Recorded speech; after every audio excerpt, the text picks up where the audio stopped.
Alright, in this video we're still playing with the Maslow, trying out a few different things, seeing how it works out.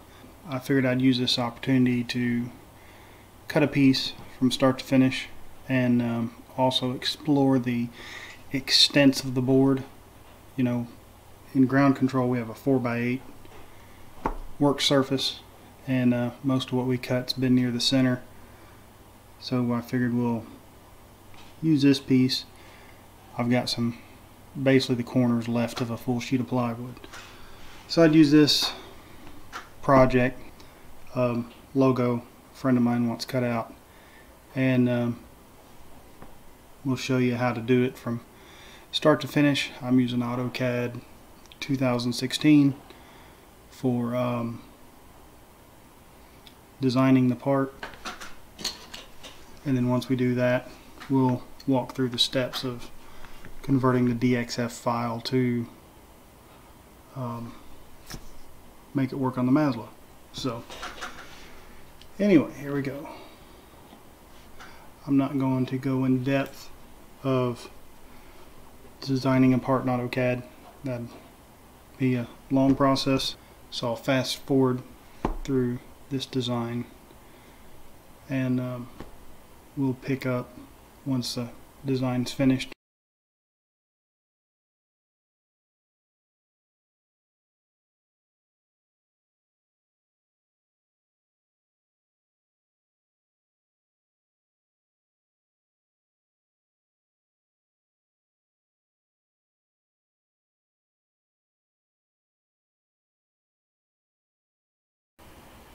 Okay, that's about it. Wasn't much to speed up. I think it's only been 5 minutes since I started recording, so not a whole lot to it. We have a DXF file here. We'll just save it. Save as DXF. Put all the logos in the same, or all the project files in the same folder. Alright, so there we go. DXF, nice and simple. Close that out. Nope, I don't want to save it. Not as a DWG anyway. Okay. So here we are in Chrome.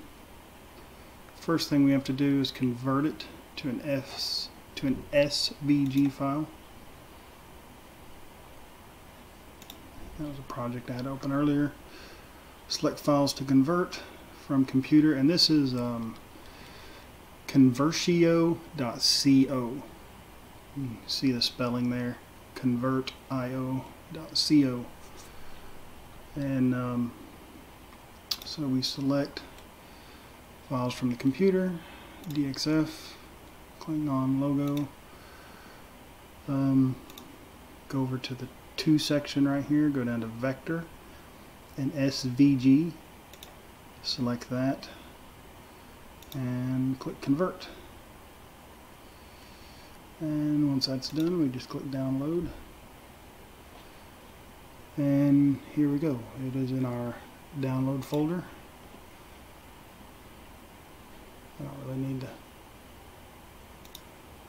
open that up. Just leave that open for a second. That's in. Just for some housekeeping, we will go to the download folder, take this file here. It usually has a, on my computer anyway, has a Chrome extension for a logo. It'll pop up here in a minute. But anyway, I don't need to wait for that, so I'll just cut it. And where am I at? 3D models. Find the project folder here, and I will just paste it.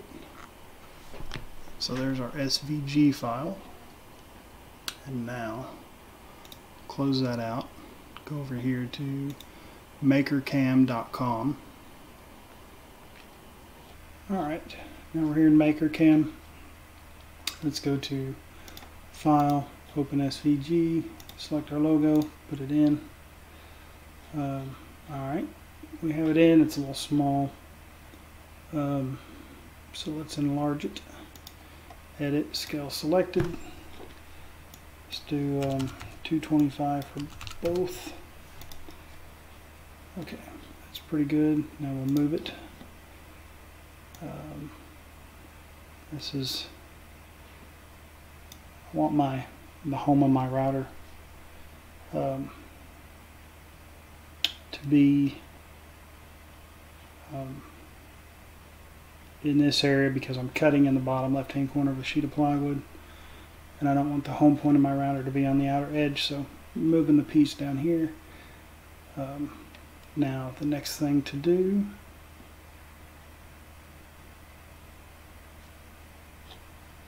is, for some reason AutoCAD placed gaps in the drawing. I'm not sure why, but you can see it there on both these corners.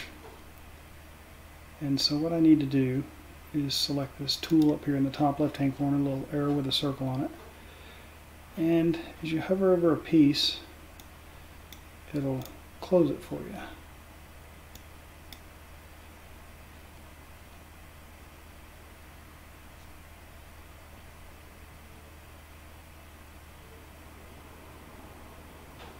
There we go.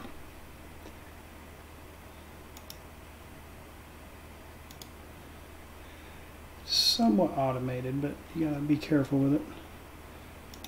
It will do some strange things. The scrolling is opposite of what I'm used to, so sometimes I scroll the wrong direction here.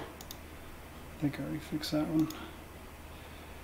Okay, so all those points should be good. Just closing these up. Because without closing these up, it won't recognize a path for your tool to work around. So I want to make sure all these are closed up. You can see that one's a little long right there. It'll maybe doing some of these twice. That's fine. Doesn't seem to hurt nothing.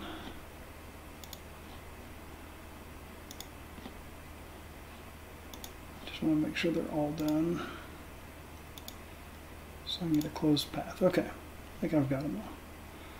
Find out in just a second. So go to the selection tool. We got a continuous path. That's good. Same thing on the inside. That's good. Okay. So it looks like we got something going on here. Alright, so now let's generate our paths. Like I said before, we'll do the, I think I said in this video, if not, work from the inside out, cut your piece free on the very last operation. Select a path, go to cam, do profile. I want to be on the inside. Cutting 3/4 CDX plywood, so we'll go to 0.8 just to make sure it cuts all the way through. Tool diameter 1/4 inch bit, that's good. Safety height 0.2 is plenty. Like I said, that's just the height that the bit retracts past the top of the material. 0.2, you're almost 1/4 inch, so that's plenty. Step down, we'll do 0.2. That'll give us 4 paths for complete cut.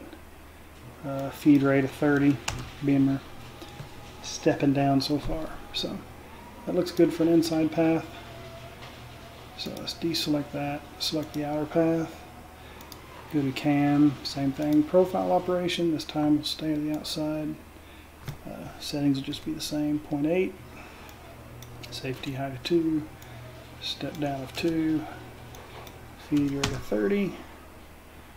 Good. Okay, so let's select these, go back to cam, actually just calculate all. Alright, you can see the tool paths, so they're good.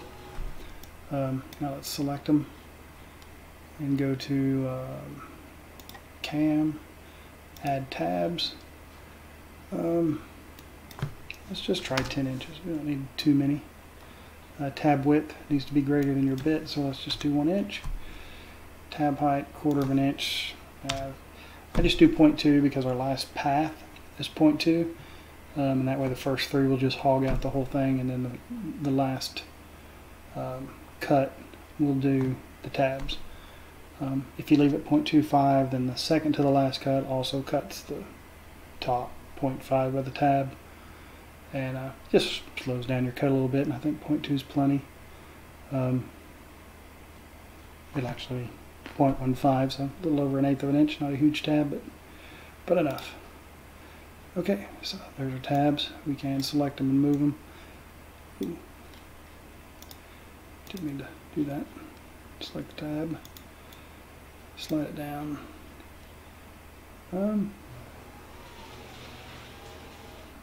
Yeah, I think I'm good with the rest of those.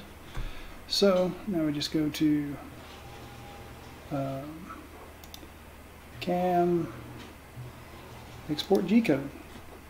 That's it. We got 2 things, so just click all. I'll select both of them, and then export selected tool paths.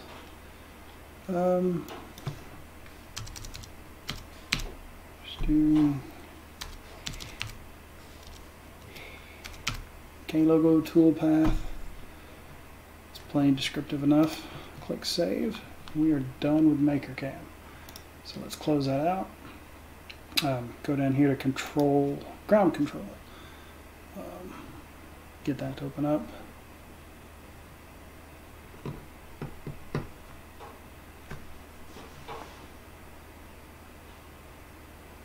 And we wait.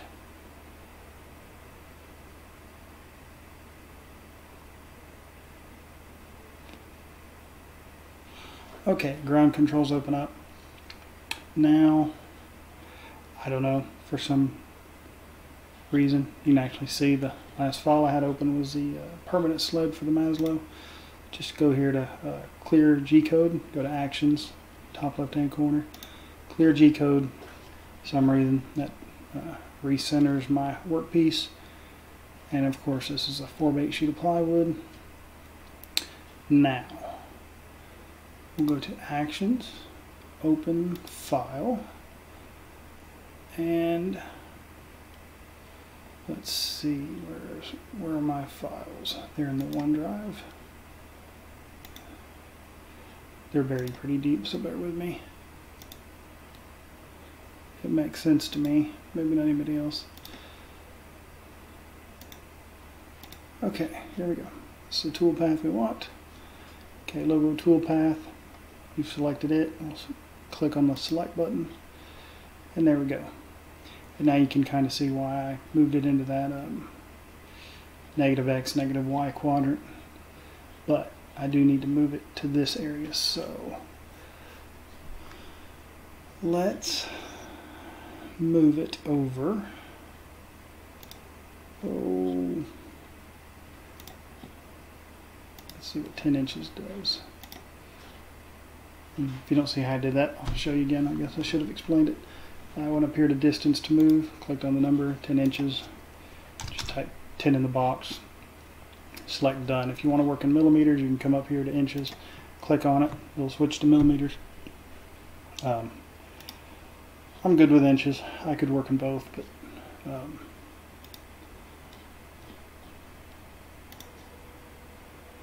and then you may hear it in the background. Machine's moving over.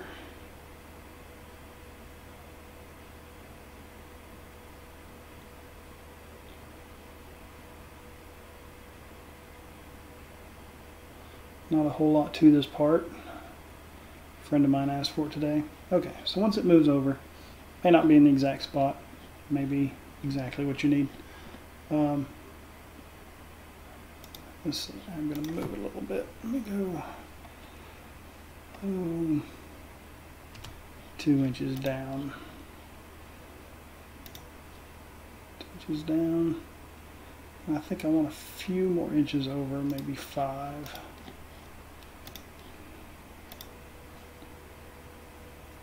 Let's see where that puts it. I've got about just a quarter of a sheet left right here. Not quite a quarter, about 20 inches.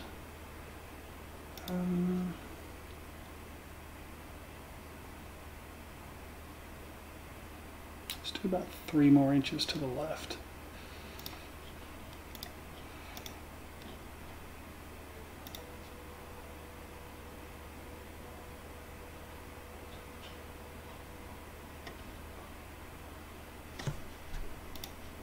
Alright, so that's about where I want to cut. Now from here, if your router's turned on, everything's set. Looks like you're, it's always good to check your Z-axis. It's set to 0.2 here. I'm going to go ahead and move it. 0.2, done. Lower. I'm done moving the router. It's at the starting point, so I'll lower the bit. When I go out there and I'll check it and make sure it's flush with the bottom of the router at this point. It should be Z equals 0. Make sure it's flush. You know, you've got to redo this every time you change your bit. Redefine where your 0 point is. That way your depths are right. Other than that, we're ready to hit the green play button. Now I'm going to go set up the camera to record this, cutting out this piece so y'all can see it. I'm sure I'll just put it on this video and I'll time lapse or something. But then I'll take a picture of it when it's done, put it on the end of the video. But other than that, we're ready to go. That's it. There's not a whole lot to it. You know, first time I did it, it was a pain in the tail, but after playing with it a few times on this sheet of plywood, in the video you'll see that we've cut out different shapes and went through different processes, just playing with it. We've just had a little fun with it over the last day or so. So anyway, that's it. I'm going to go set up the camera, and I will see you all in the next video.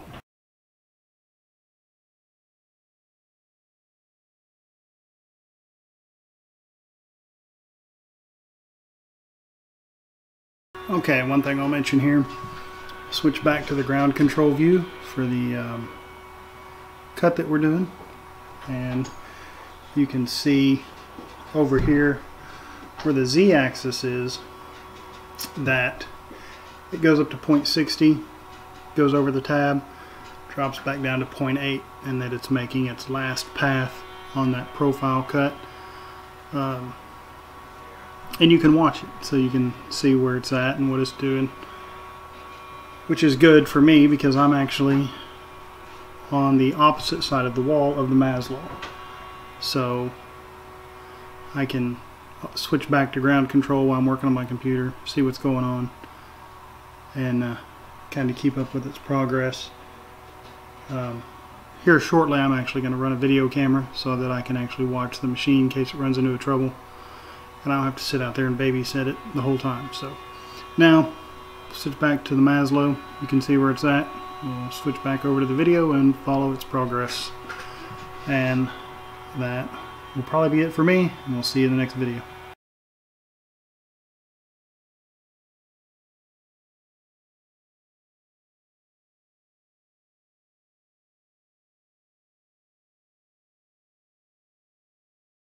Alright, one other thing to note here now that we've returned the sled back to the middle of the sheet of plywood. When I run my program, I don't know if I'm doing something wrong or if it's just, you know, some inherent flaw, but I get a lot of these over here. If you look on the screen to the right side where the code's at, I get a lot of error messages. It never seems to affect the part, but I'm not sure what's causing that. Maybe somebody could, if you're watching this video and you've got an answer to that, you could leave a comment. But like I said, it doesn't seem to affect the part. Every once in a while it'll stop and I'll just have to hit the green play button again and resume it. But I've never had just a part mess up or stop and couldn't continue. It's always been able to continue, so not sure if it's a big deal. Like I said, don't know if it's something I'm doing, don't know if it's Like I said, just something in the software, but there's a little bonus tidbit for you if you hung around for this long in the video. And that should be the last time I say goodbye. I'm going to stitch this video together and get it up for you, and we'll talk to you later.